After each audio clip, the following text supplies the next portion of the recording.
Ինչ կապ ունի Երևանի Կասկադը ուրարտական ժառանգության հետ։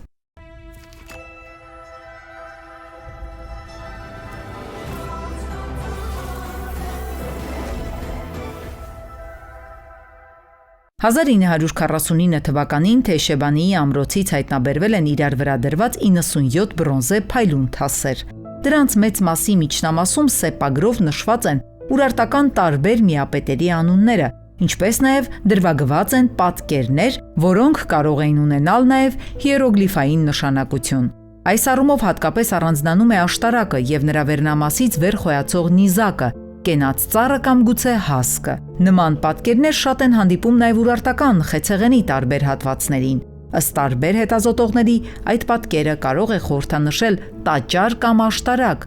Ըստ հայտնի հնագետ Մայքլ Ռոֆի, որոշ աշտարակներից վեր է խոյանում Խալդի աստծո բոցավառ նիզակը։ Հետաքրքիր է, որ Երևանի ամենահայտնի հուշարձաններից մեկի Կասկադի վերին հատվածում 1971 թվականին կառուցված 51 մետր բարձրությամբ վերածնված Հայաստան անվամբ հայտնի Սյունակոթողի վերնամասի կերտման համար ճարտարապետներ Ջիմ Թորոսյանը, Սարգիս Գուրզադյանը եւ Ասլան Մխիթարյանը օգտվել են ուրարտական պատկերագրության մեջ վկայված հենց այս պատկերից։